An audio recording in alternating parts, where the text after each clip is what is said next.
tarde, de 14 às 18, a gente tem aula, tá? A gente vai fechar hoje o assunto de direito administrativo, das 14 às 18 horas. Então, se você puder assistir ao vivo, é diferenciado. A gente sabe que assistir a gravação não é a mesma coisa, então dê o seu melhor. E hoje à noite vocês terão aula de redação, tá? Redação, gente. Eu sei que eu pareço chata às vezes, de tanto que eu repito isso, mas, por favor, se matriculem em um curso específico de redação. Assistam às aulas que já estão no teu pacote.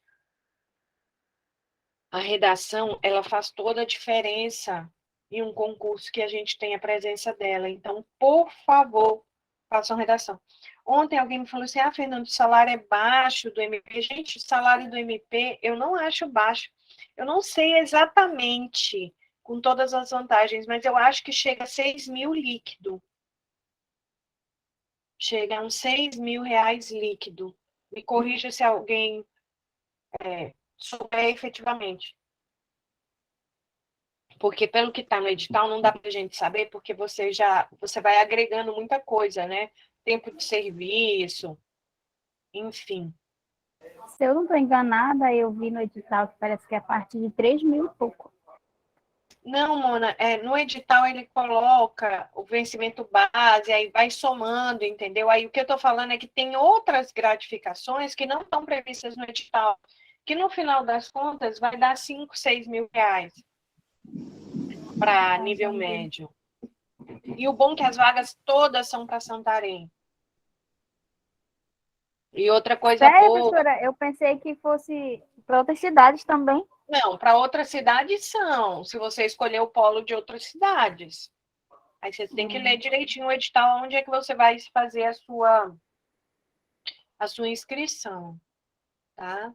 Gente, antes de iniciar a aula, eu vou abrir com vocês aqui o material de apoio e eu quero que você pegue o seu edital facilitado.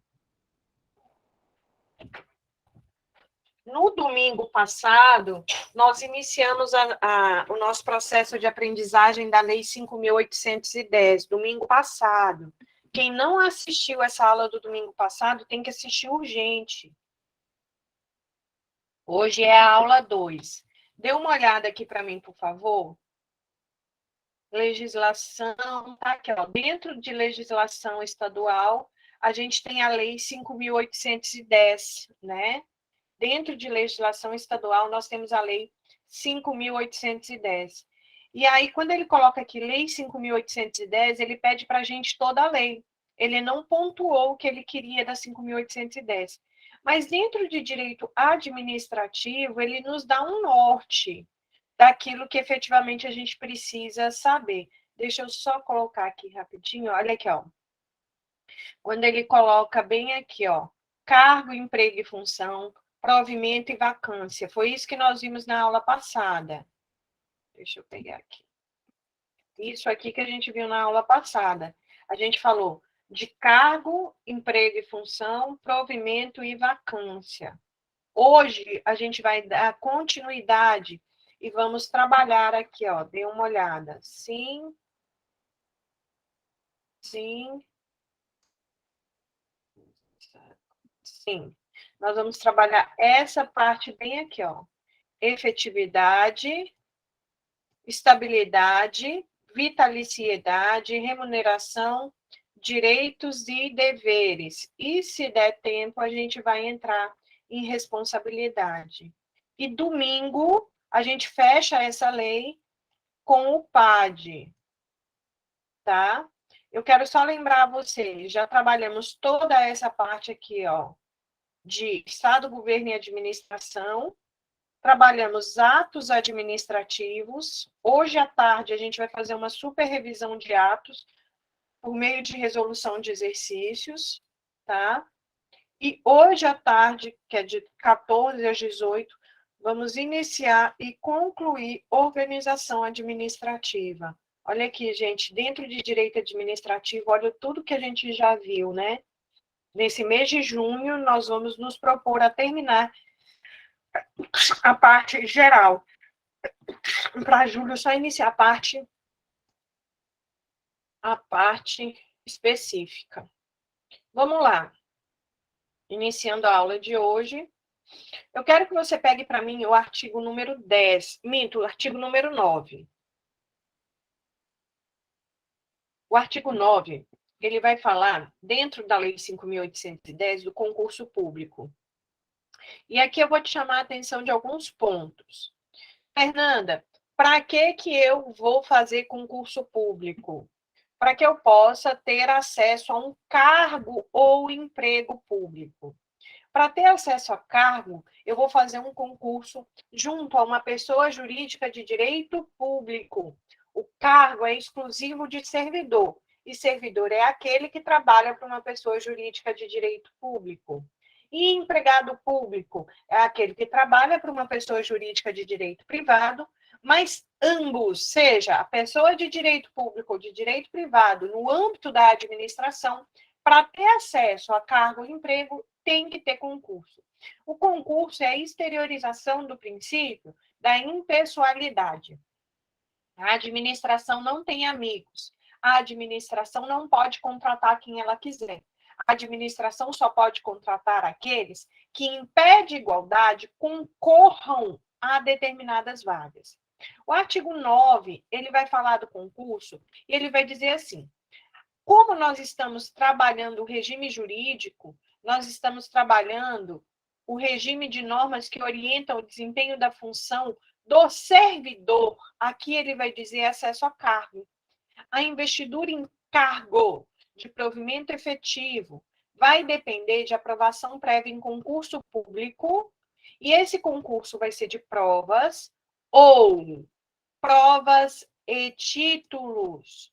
Eu não posso ter concurso só de títulos.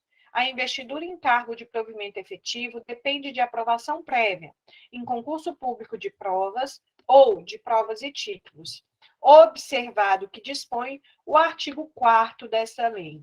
Professor, o que diz o artigo 4º dessa lei? Ele diz que os cargos referentes a profissões regulamentadas, como cargo de médico, de advogado, serão providos unicamente por quem satisfizer os requisitos legais respectivos, inclusive, a inscrição no órgão de classe competente. A aprovação em concurso público vai gerar o direito à nomeação, Fernanda? Vai, desde que respeitada a ordem de classificação dos candidatos habilitados e desde que você esteja dentro do número de vagas. Terá preferência para a ordem de classificação o candidato já pertencente ao serviço público estadual e, persistindo a igualdade, aquele que contar com mais tempo de serviço público ao Estado. Imagina, pessoal, eu vou fazer o concurso do Ministério Público. Prof, a senhora vai fazer? Gente, eu estou pensando realmente em fazer. Por quê? Como as vagas são para Santarém, mesmo que seja um concurso de nível médio, hoje eu estou num concurso de nível superior, que é analista judiciário. Mas eu não tenho perspectiva nenhuma de voltar para Santarém. Então, eu estou pensando seriamente em fazer esse concurso. Fernanda, e se você fizer e empatar comigo? Nós tiramos, cada um tirou 50 pontos. Quem é que vai ter preferência? Se você não tiver serviço público prestado para o Estado do Pará, eu tenho preferência. Eu já tenho 4 anos de tribunal. E olha o que ele fala. Terá preferência para a ordem de classificação o candidato já pertencente ao serviço público. Mas e se nós duas, Fernanda, já pertencermos ao serviço público? Persistir na igualdade, aquele que contar com maior tempo de serviço no Estado. Fernanda, então você tem 4 anos, eu tenho 2. Quem é que vai ter preferência? Você. Guarde o parágrafo 1º.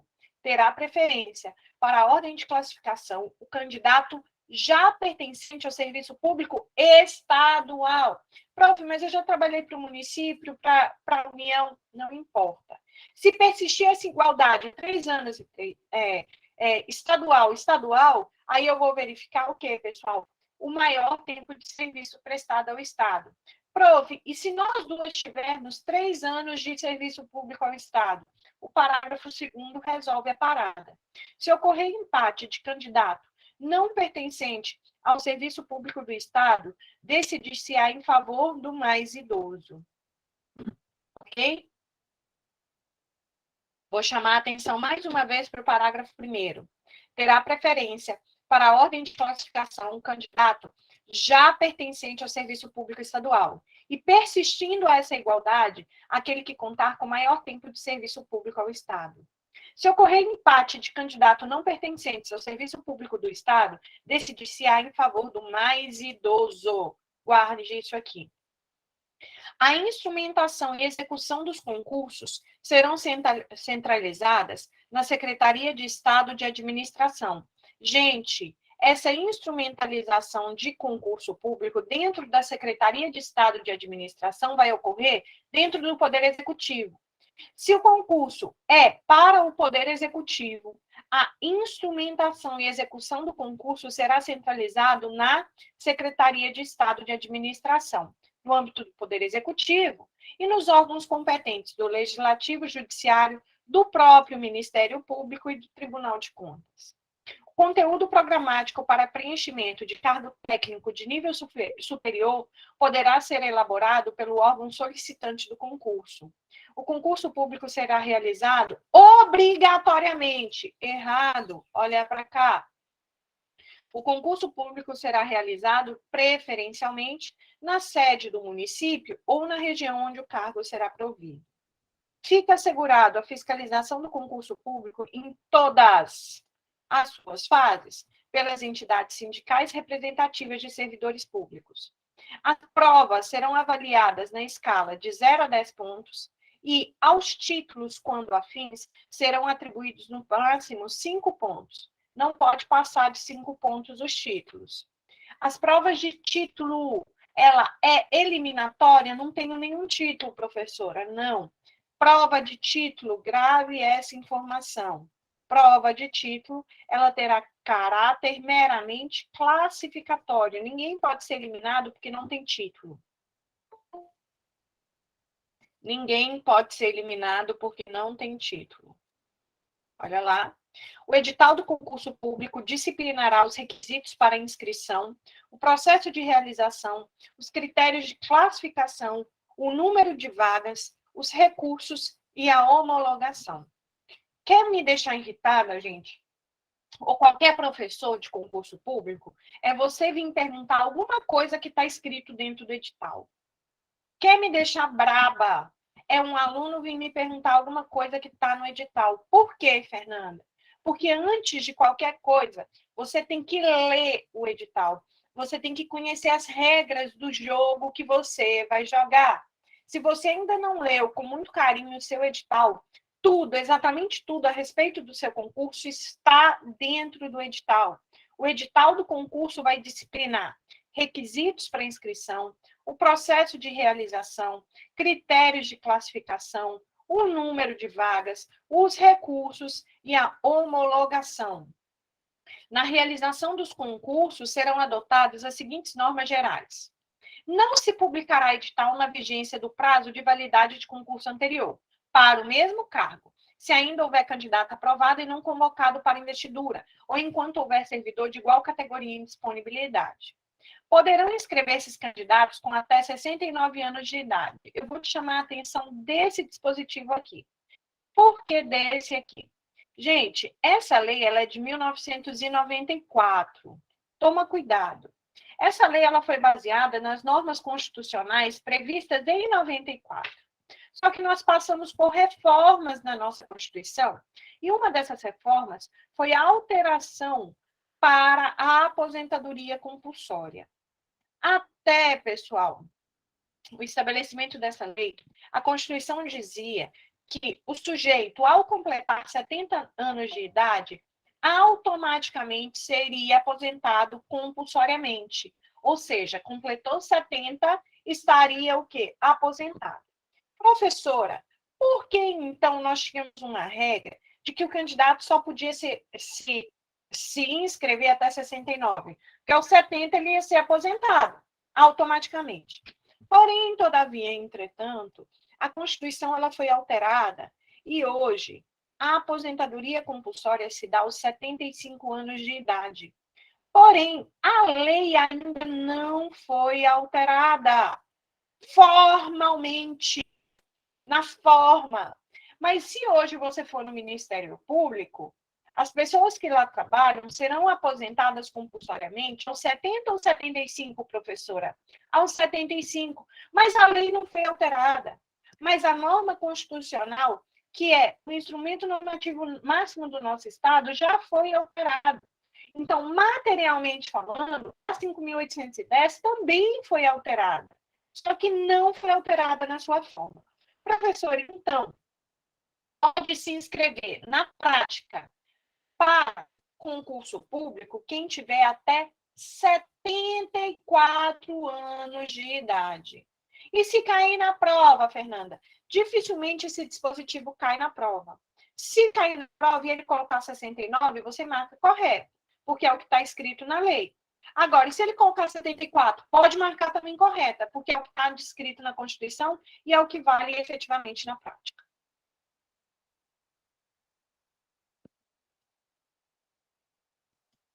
Vamos lá. Os concursos terão validade de 2 anos, a contar da publicação da homologação do resultado no Diário Oficial, prorrogável expressamente por uma única vez por igual período. Professora, eu fiz a prova, saiu o resultado, o que eu fico aguardando? O mais importante, depois que você faz a prova, pessoal, é a homologação do concurso público. Homologar é quando o Estado reconhece que está tudo ok naquele concurso. E a partir do momento que ele homologa, ele tem um prazo para nomear esses futuros servidores. O prazo, de acordo com a 5.810 desse concurso, é de 2 anos e pode ser prorrogável uma única vez por igual período. Normalmente se prorroga, tá? Normalmente se prorroga. A Constituição ela vai dizer que o prazo de validade do concurso é de até 2 anos. Mas aqui toma cuidado. Aqui, o legislador colocou que o concurso terá a validade de 2 anos. A contar da publicação de que ato administrativo? Da homologação. É possível prorrogar, sim, uma única vez por igual período. Olha aqui, ó.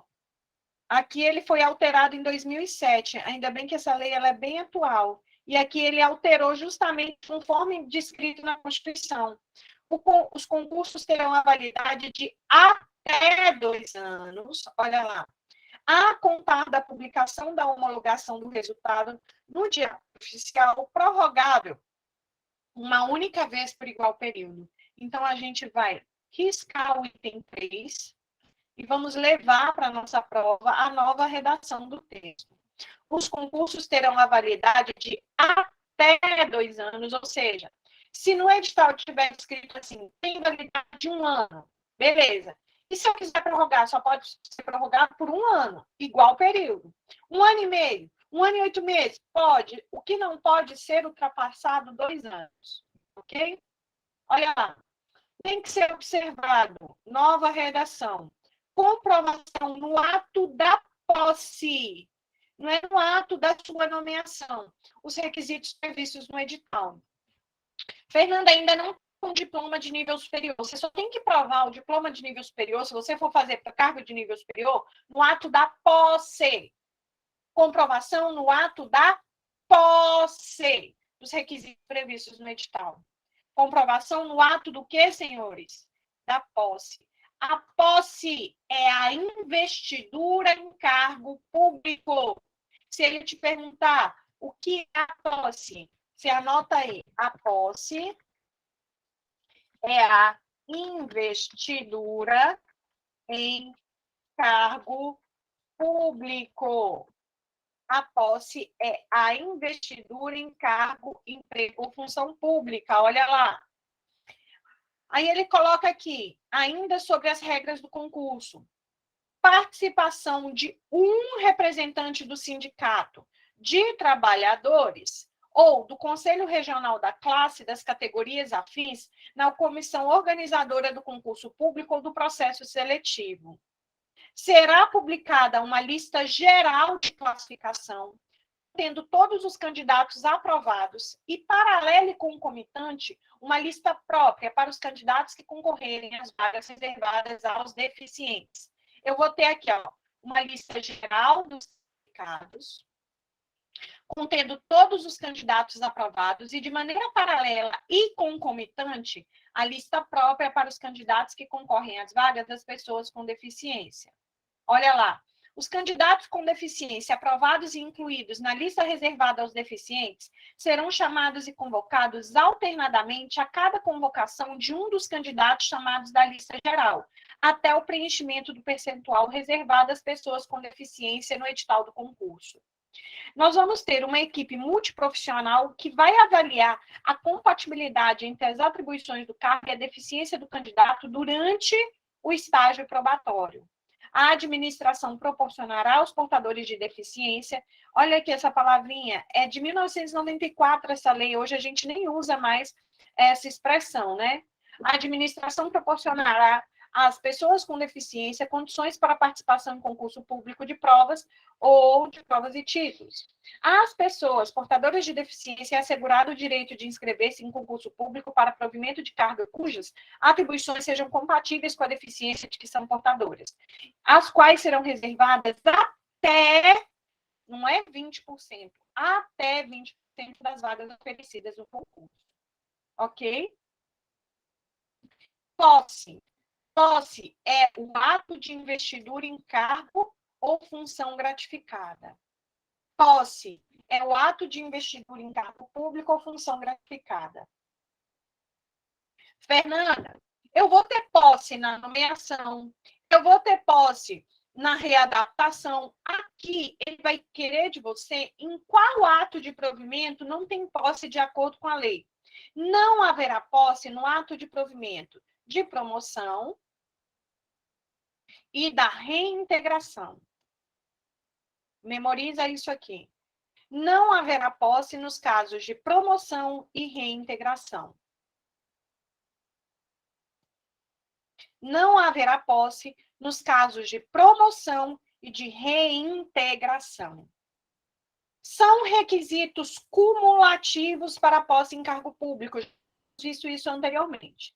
Ser brasileiro, nos termos da Constituição, não importa se nato ou naturalizado, ter completado 18 anos, estar em pleno exercício do quê? Dos direitos políticos, ser julgado apto em inspeção de saúde realizada por órgão médico oficial do Estado do Pará, possuir a escolaridade exigida para o exercício do cargo, não exercer outro cargo ou emprego caracterizante de acumulação proibida. Lembrem-se, é proibida a acumulação de cargo, emprego ou função pública.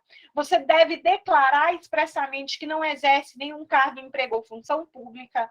Você tem que estar quite com as obrigações eleitorais e militares e você não pode ter sofrido uma sanção impeditiva do exercício de cargo público. E eu dei exemplo na última aula do que, pessoal? A lei de tortura diz que se o sujeito for julgado, né, e declarado culpado pelo crime de tortura, ele fica impedido de exercer cargo, emprego ou função pública pelo dobro do prazo da pena aplicada. Você deve provar que você não tem nenhum tipo de sanção que te impede a exercer o seu cargo público. O artigo 18 diz: a compatibilidade das pessoas com deficiência de que trata o artigo 15 será declarada por uma junta especial constituída por médicos especializados na área da deficiência diagnosticada. Caso o candidato seja considerado inapto para o exercício do cargo, ele perde o direito à nomeação. Lembrem-se, pessoal, você é nomeado e antes de você tomar posse, você tem que fazer a inspeção médica. E você tem que entregar no ato da posse aquela inspeção médica que te considera apto. Se você for considerado inapto, você perde o direito à nomeação. Quem são competentes para te dar a posse? No Poder Executivo, é o governador. Aos nomeados para cargos de direção ou assessoramento que lhes sejam diretamente subordinados. No Estado, no Poder Executivo, os secretários de Estado e dirigentes de autarquias e fundações ou quem seja delegado competência aos nomeados para os respectivos órgãos, inclusive os colegiados. No Poder Legislativo, no Judiciário, no MP e no Tribunal de Contas, conforme dispuser a legislação específica de cada poder ou órgão. O ato da posse será transcrito em um livro especial, assinado pela autoridade competente pelo servidor empossado. Em casos especiais, a critério da autoridade competente, a posse poderá ser tomada por procuração específica. Professora, me explique isso aqui. Você foi nomeado, olha aqui, você foi nomeado, saiu seu nome no Diário Oficial, você vai ter 30 dias para tomar posse. Essa é a regra, tá? Contados da data da publicação do seu provimento. Professor, em 30 dias eu não estou aqui em Santarém, eu estou viajando. Eu posso pedir para alguém tomar posse no meu lugar? Pode, por meio de uma procuração. E essa procuração ela tem que ser específica para tomar posse. Em casos especiais, a critério da autoridade competente, a posse poderá ser tomada por uma procuração específica. A autoridade que der posse verificará, sob pena de responsabilidade, se foram observados os requisitos legais para investidura no cargo ou função pública. A posse ocorre no prazo de 30 dias, olhem, contados da sua nomeação. 30 dias. O prazo da posse pode ser prorrogado por mais 30 dias a requerimento do interessado. Posso prorrogar esse período de 30 dias de acordo aqui com a Lei 5.810, sim. Professora? Oi. Repita aí essa parte que a senhora falou, no caso, se eu não puder ir na posse no dia. Como é que funciona? Você faz uma procuração e pede para alguém ir lá tomar posse para você. Ah, tá, entendi. O prazo para a posse poderá ser prorrogado por mais 15 dias. Olhem aqui, ó.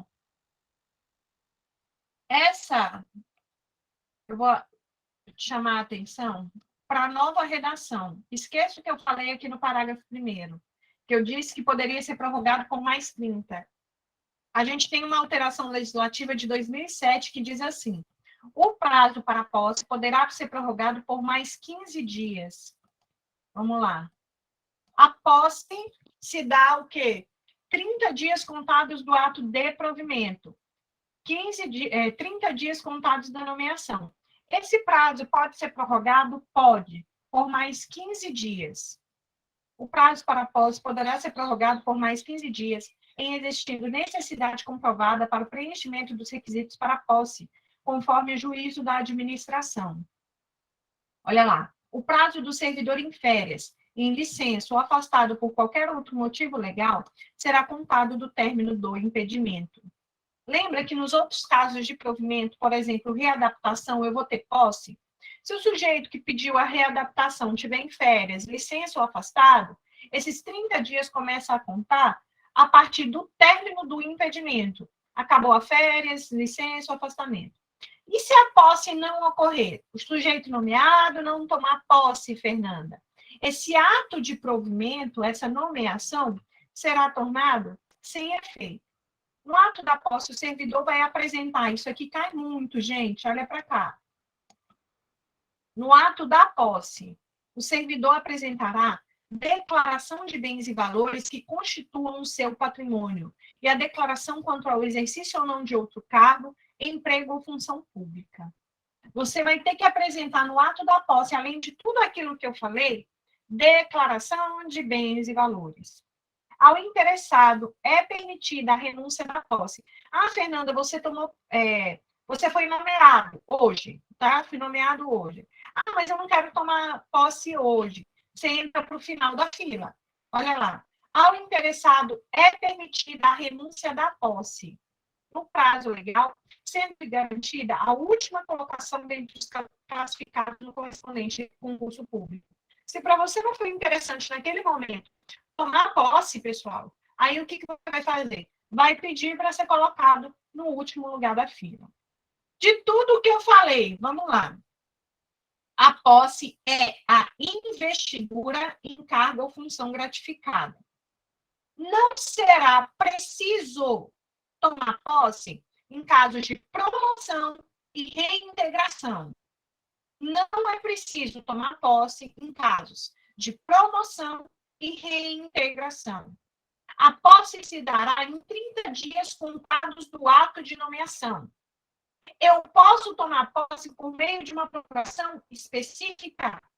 É possível a prorrogação do prazo da posse por mais 15 dias, de acordo com critérios de oportunidade de conveniência da própria administração. Se eu não tomo posse no prazo legal, o meu ato de nomeação é tornado sem efeito. No ato da posse, além de todos os requisitos, eu tenho que apresentar minha declaração de bens. E é possível renunciar à posse e ir para o último lugar, se você quiser. Até aqui, alguma pergunta? Não. O exercício. Prof, fui nomeada, tinha 30 dias para tomar posse. E qual é o período agora para eu começar a trabalhar?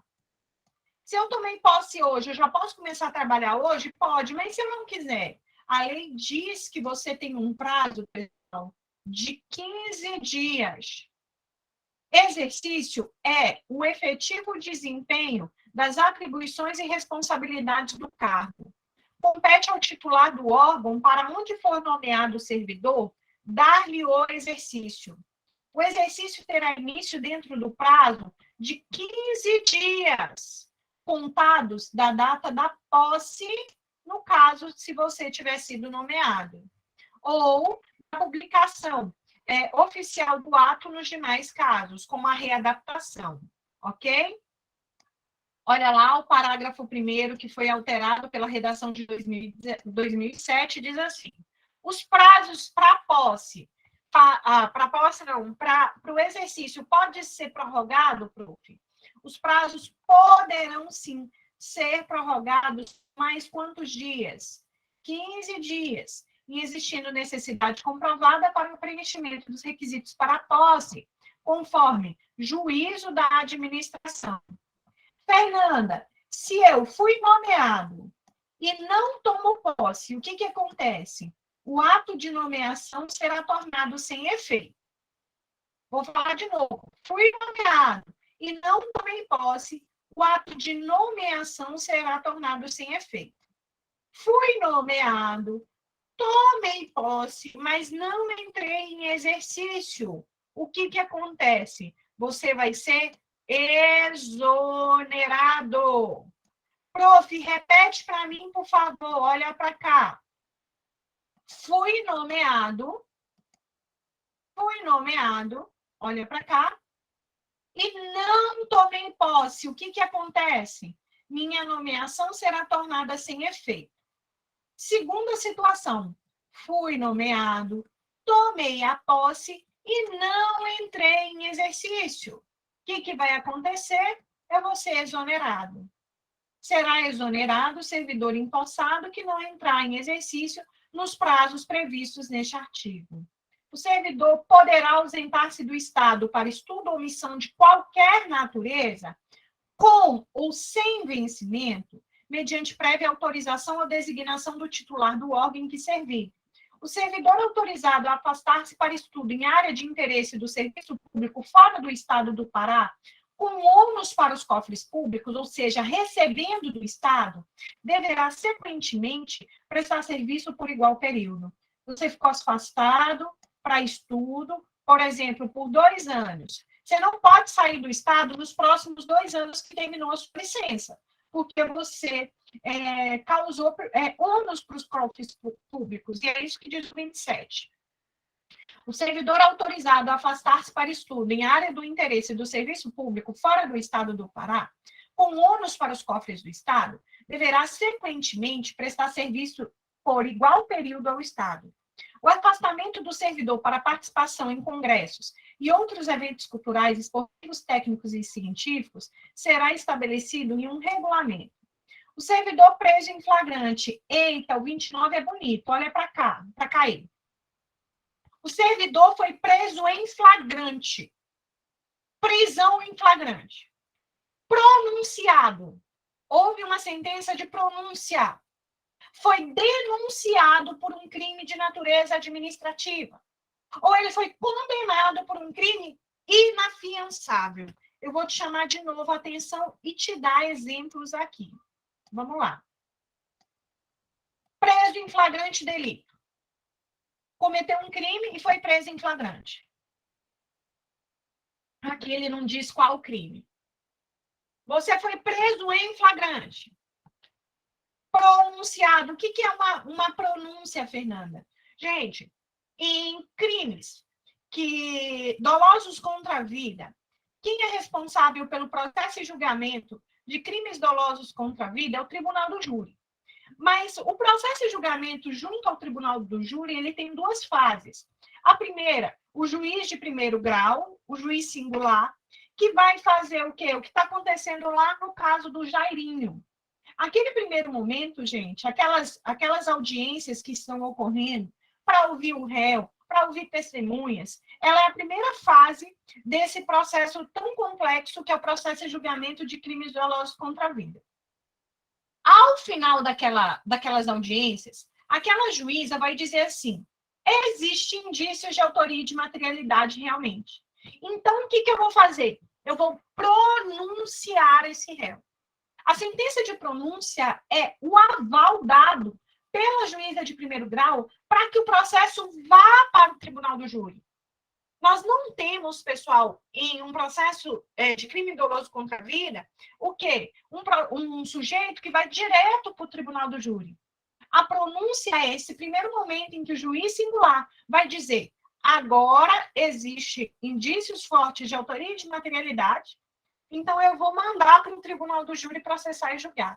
Se você foi preso em flagrante, foi pronunciado, denunciado por um crime, o MP foi lá e te denunciou por um crime administrativo, ou você foi condenado por um crime inafiançável, racismo, ação de grupos armados contra a ordem constitucional e Estado democrático, tráfico, tortura, terrorismo ou crimes hediondos, o que acontece com o servidor preso em flagrante, pronunciado, denunciado e condenado? Ele vai ser afastado do exercício do cargo. Afastado. Até a sentença final transitada em julgado. Enquanto não sair a sentença definitiva, ele fica afastado.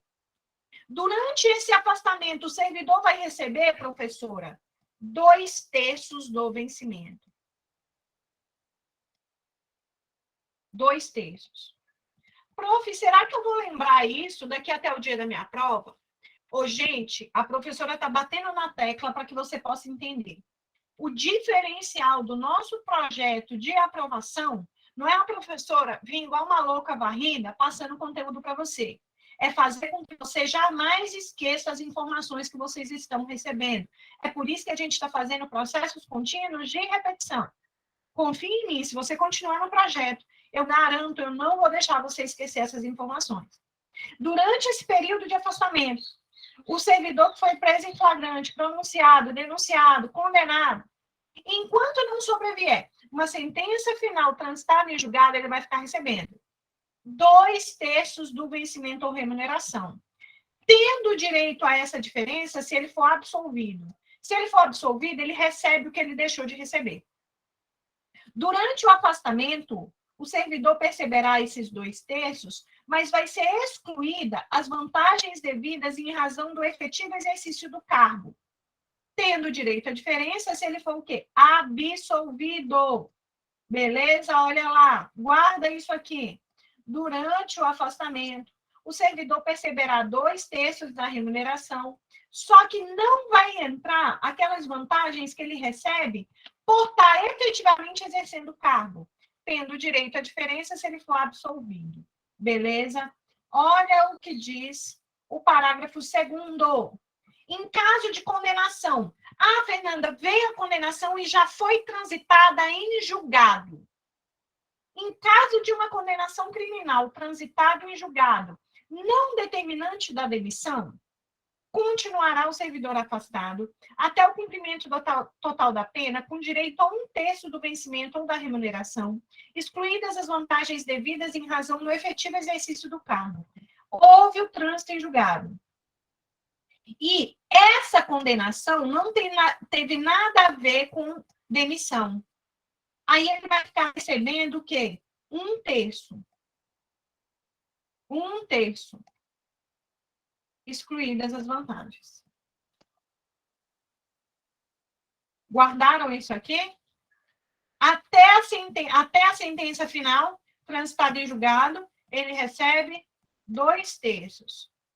E depois do trânsito em julgado? 1/3.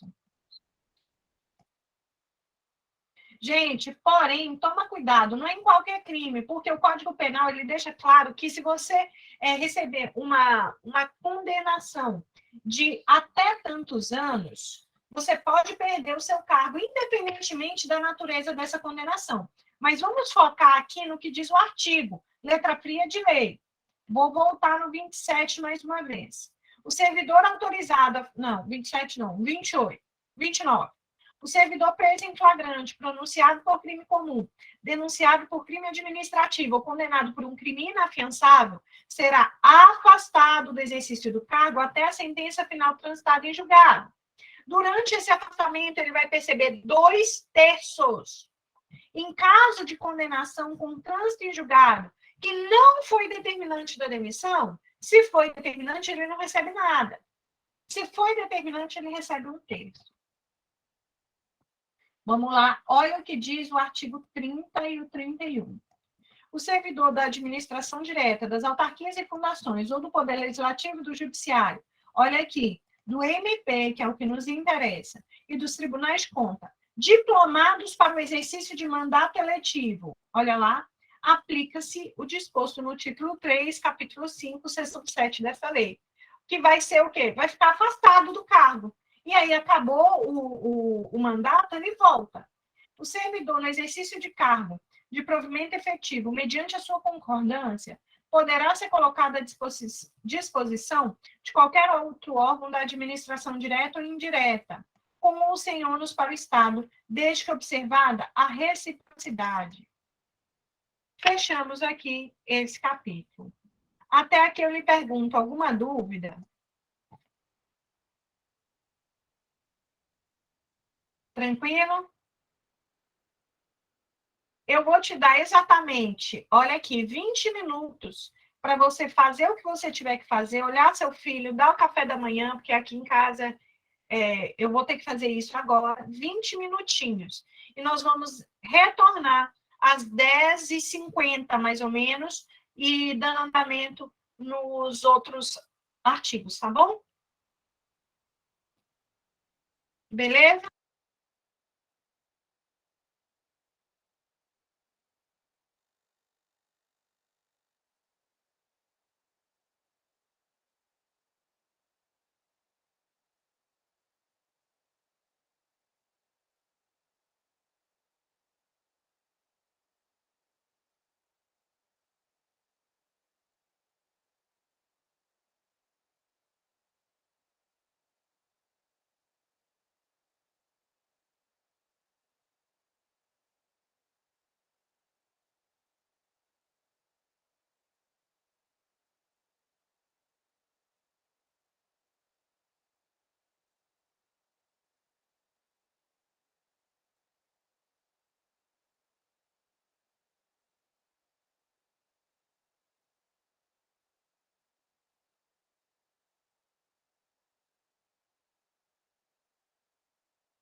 Bora, pessoal!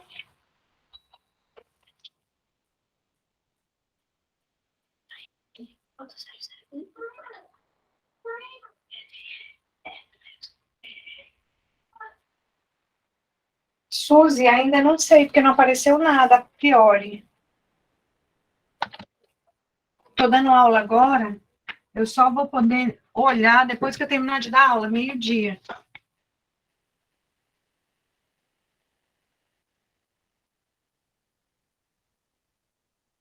A gente está no intervalo, meu amor. A gente volta daqui 5 minutos.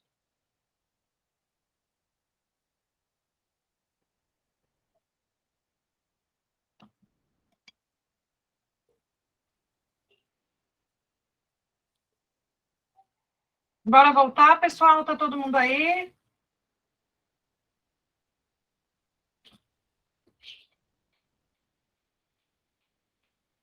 Termina lá.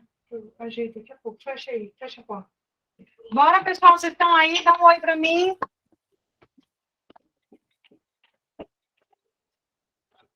4 minutinhos, que eu falei que a gente ia voltar às 10h50, o tempo do pessoal reentrar.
Bora lá, pessoal, voltando.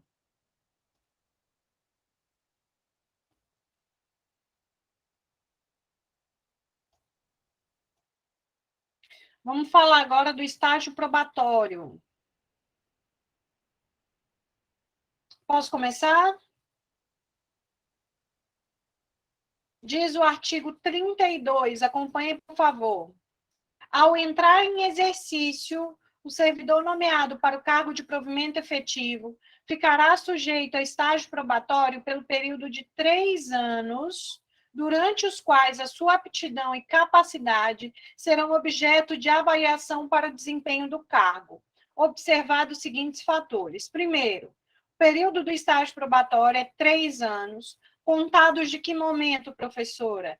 Do momento que ele entra em exercício. Na análise do que vai ser cobrado do servidor durante esse período, você tem que lembrar quais são os requisitos objetivos que serão avaliados.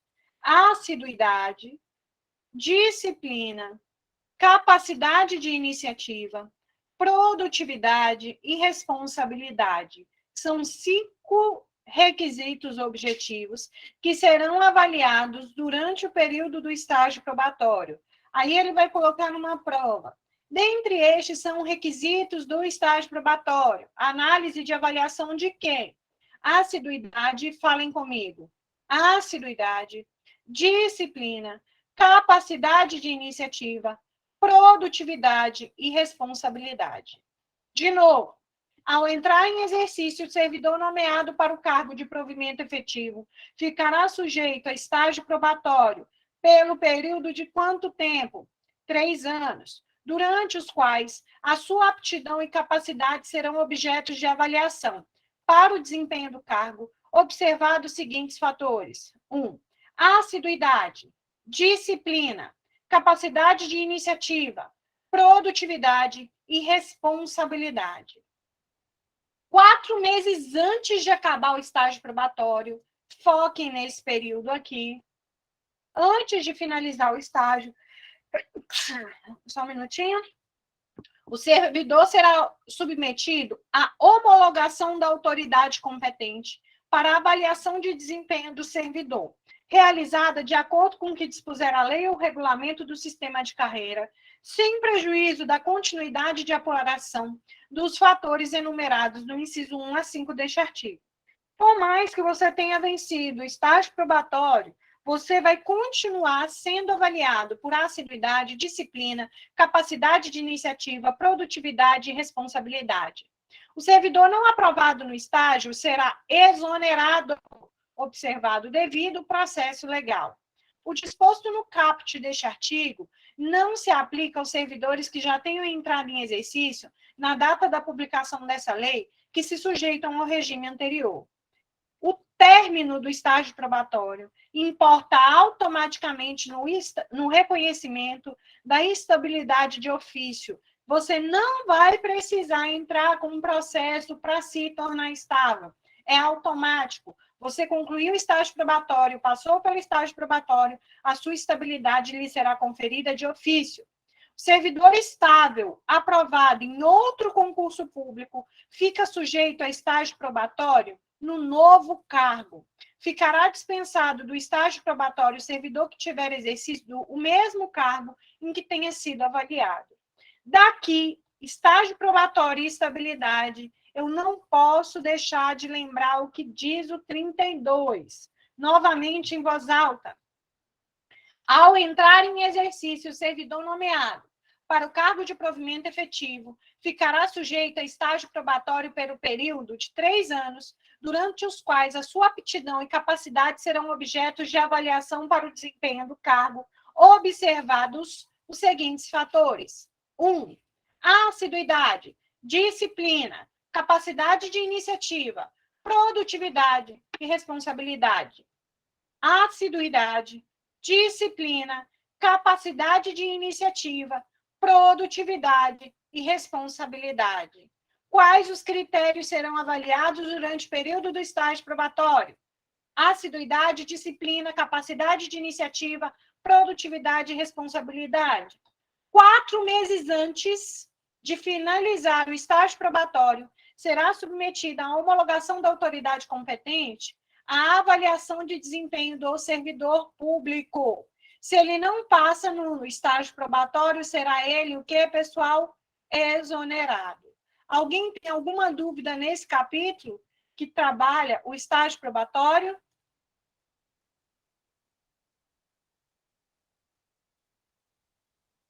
Não? Olhem aqui. Bem aqui, quando a gente trabalha esse assunto, ele pede aqui dentro de direito administrativo, efetividade, estabilidade, vitaliciedade. Aqui a gente trabalhou com carinho a estabilidade. Efetividade, efetivo é o servidor que, o que, pessoal? Que possui concurso público. Vitaliciedade é a estabilidade dos magistrados e membros do Ministério Público e ele vai adquirir a vitaliciedade em 2 anos. A gente vai estudar isso dentro de direito constitucional. O servidor é considerado estável após 3 anos de efetivo exercício. Serão avaliados durante esse período assiduidade, disciplina, produtividade, capacidade de iniciativa e responsabilidade do servidor. 4 meses antes de finalizar o estágio probatório, será ele submetido à homologação da autoridade competente. Até aqui, alguma pergunta? Já vimos a promoção, vimos a reintegração, vimos a transferência, vimos a reversão, o aproveitamento, a readaptação, a recondução na aula número 1. Se você faltou, assista o vídeo. Vimos a vacância. E agora nós vamos iniciar dos direitos e vantagens do servidor, que está bem aqui, ó.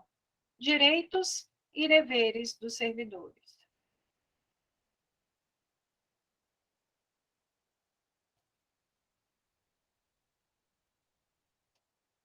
Posso continuar, pessoal?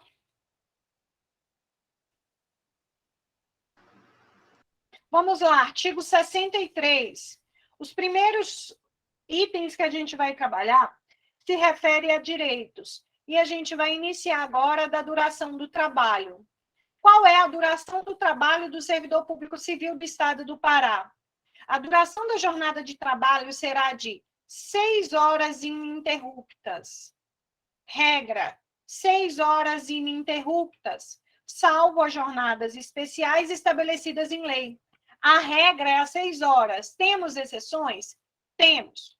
Nas atividades de atendimento público, que exijam uma jornada superior a 6 horas, por exemplo, lá na Polícia Civil, serão adotados turnos de revezamento. A duração normal da jornada, em caso de comprovada necessidade, poderá ser o quê? Antecipada ou prorrogada pela administração. A duração normal da jornada, em caso de comprovada necessidade, poderá ser tanto antecipada como prorrogada. Como que a frequência será apurada? Ela vai ser apurada, em regra, diariamente, pelo seu ponto de entrada e saída, ou pela forma determinada, quanto aos servidores cujas atividades sejam permanentemente exercidas externamente ou que, por sua natureza, não possam ser mensuradas por unidade de tempo.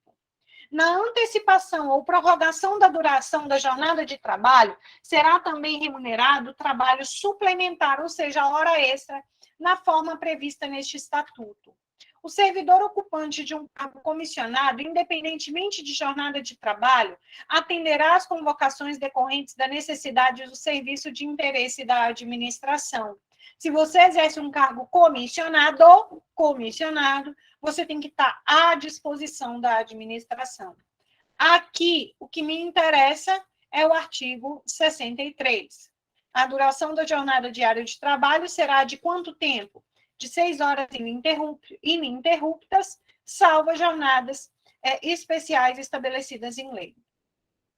A estabilidade nós já falamos. Aqui eu tenho que tomar cuidado, porque a lei foi alterada, então não é mais ao completar 2 anos, e sim ao completar 3 anos. O servidor habilitado em concurso público e empossado em cargo de provimento efetivo, fez concurso público, ele adquire a estabilidade ao completar 3 anos de efetivo exercício. Você vai riscar isso aqui para mim. O servidor estável, como que ele perde esse cargo? Em virtude de uma sentença judicial com trânsito em julgado, se uma sentença judicial transitada em julgado determinar, ou um PAD no qual lhe seja assegurado contraditória e ampla defesa. Artigo 68 diz: o servidor estável só perderá o cargo em virtude de sentença judicial transitada em julgado ou de um PAD no qual lhe seja assegurada ampla defesa. É proibida, é vedada a exoneração, a suspensão ou demissão do servidor sindicalizado. É um caso de estabilidade, que nós já vimos, inclusive, lá na Constituição, né, pessoal, no artigo 14, que fala sobre esse assunto. É vedada a exoneração, a suspensão ou a demissão de servidor sindicalizado a partir de que momento, Fernanda? Do registro da candidatura. Ele se registrou, não pode mais ser mandado embora, em regra, a cargo de direção ou representação sindical, e se ele for eleito, ainda que suplente, até 1 ano após o término do mandato, a não ser que ele cometa uma falta grave, devidamente apurada em um PAD. É vedada a exoneração, suspensão ou demissão de servidor sindicalizado a partir de que momento? Registro da candidatura a um cargo de direção ou representação sindical e, se eleito, ainda que suplente, até 1 ano após o final do mandato, salvo se cometer falta grave devidamente apurada em processo administrativo. Beleza até aqui, senhores? Essa lei ela é muito autoexplicativa, tá? Vamos lá. Tempo de serviço. Isso aqui é lindo, gente. Lindo, lindo, lindo. É outro direito. Gente, o tempo de serviço, ele é considerado para que você possa receber um pouquinho a mais. Quem aqui já trabalhou para o Estado, para uma autarquia, para o município? Alguém aqui já trabalhou? Olha lá. Considera-se como tempo de serviço público, deixa eu tirar aqui. Tempo de serviço público, o exclusivamente prestado para quem? Para a União, para os estados, para o Distrito Federal, para os municípios, para as autarquias e as fundações instituídas ou mantidas pelo poder público. Considera-se como tempo de serviço público o exclusivamente prestado à União, aos estados, ao DF, aos municípios, às autarquias e fundações instituídas pelo poder público. Constitui tempo de serviço para todos os efeitos legais, a não ser para adquirir a estabilidade, o anteriormente prestado pelo servidor, qualquer que tenha sido a forma de admissão ou de pagamento. Fernanda, só não vai ser considerado aquele tempo que você trabalhou anteriormente para essas entidades, pessoal, para fins de estabilidade. Para todo o resto, a aposentadoria, para você adquirir, né, o tempo de serviço 5% a mais a cada 3 anos, vai ser contado. Olha o que diz o parágrafo 2º. Para efeito de aposentadoria e disponibilidade, é assegurada ainda a contagem de tempo de contribuição dos serviços sistemas previdenciários, segundo os critérios estabelecidos em lei. A apuração do tempo de serviço será feita em dias. A prova vai dizer, a apuração do tempo de serviço será feita em anos. Não. O número de dias será convertido em anos, considerado sempre como de 365 dias. Para efeito de aposentadoria, feita a conversão, os dias restantes, até 182, não serão computados, arredondando-se para 1 ano quando excederem a esse número. Imagina que você trabalhou, pessoal, 10 anos e mais 181 dias. Vai ser considerado 10 anos. Agora, se você trabalhou 10 anos mais 183 dias, vai ser considerado 11 anos. Considera-se como de efetivo exercício, como se você efetivamente estivesse trabalhando. Olha para cá. Para todos os efeitos, o afastamento decorrente de férias, casamento até 8 dias, falecimento de cônjuge, olha lá, pessoal. Aí aqui, o que vai estar valendo é o de baixo. Falecimento de cônjuge, companheiro ou companheira, pai, mãe, filhos e irmãos, até 8 dias. Faleceu o cônjuge, companheiro, companheira, pai, mãe, filhos e irmãos, você pode ficar afastado até 8 dias, e isso vai ser considerado de efetivo exercício. Serviços obrigatórios por lei, desempenho de cargo ou emprego em órgão da administração direta ou indireta dos municípios, estados, Distrito Federal e União, quando colocado regularmente à disposição. Missão oficial de qualquer natureza, ainda que sem vencimento durante o tempo de autorização ou designação. Será considerado de efetivo exercício estudo em área do interesse do serviço público durante o período da autorização. Processo administrativo, se for declarado inocente, você ficou afastado. E aí, durante aquele período, se você for considerado inocente, vai ser considerado de efetivo exercício. Mandato eletivo, você foi empossado no cargo de vereador, vai ser considerado de efetivo exercício, exceto para a promoção por merecimento. Você não vai receber a promoção por merecimento durante o período do mandato eletivo. Participação em congressos ou outros eventos culturais, esportivos, técnicos, científicos ou sindicais durante o período autorizado. Licença-prêmio, essa licença-prêmio, gente, é de Deus. É linda e maravilhosa. Licença maternidade. Olha lá, pessoal, hoje a licença maternidade, ela é de 180 dias, não é mais de 120 dias, de acordo com a lei. A Constituição diz 120, mas a lei já foi alterada, olha lá, 180. No mínimo 120, de acordo com a Constituição, e hoje os servidores públicos estaduais ficam afastados de licença maternidade 180.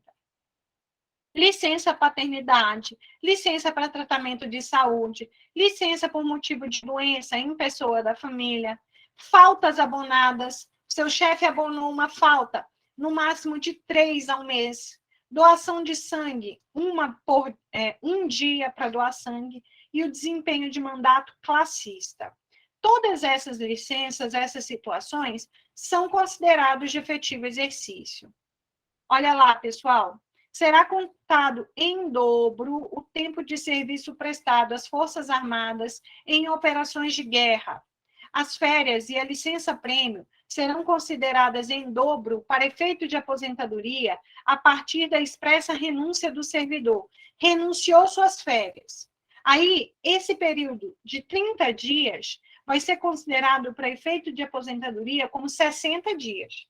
É vedada a contagem acumulada de tempo de serviço simultaneamente prestado em mais de um cargo, emprego ou função.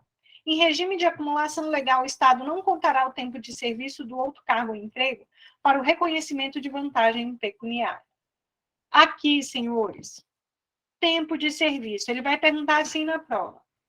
Para efeitos da Lei 5.810, é considerado de efetivo exercício férias, casamento até 10 dias, errado, casamento até 8 dias, falecimento de cônjuge, companheiro, companheira, pai, mãe, filhos e irmãos, até 10 dias, não, é até 8 dias.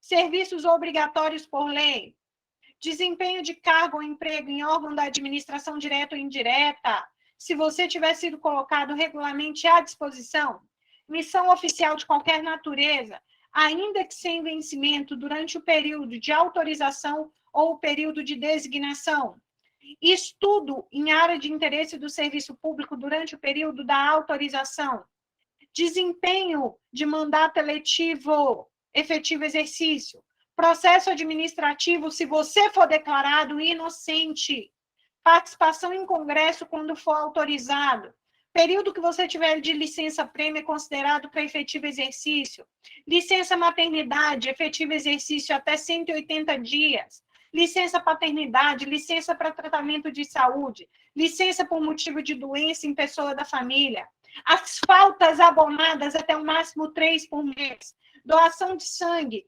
um dia você pode ficar afastado, desempenho de mandato classista. E, por fim, ele diz, será considerado em dobro o tempo de serviço prestado às Forças Armadas em operações de guerra. As férias e a licença-prêmio será considerada em dobro para efeito de aposentadoria quando você abrir mão das suas férias. É vedada a contagem acumulada de tempo de serviço simultaneamente prestado em mais de um cargo, emprego ou função.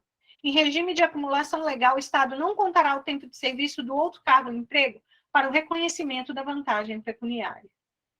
Até aqui, pessoal, tudo bem?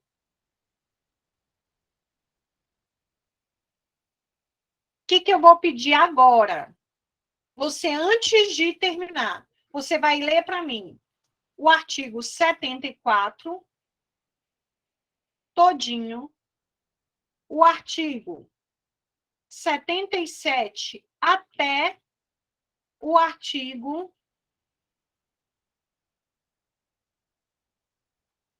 100. Você está aqui 11 horas e 10 minutos. Você vai ler sozinho para mim do artigo 74 ao artigo 100. É só leitura. podem começar. Em silêncio, cada um aí sozinho.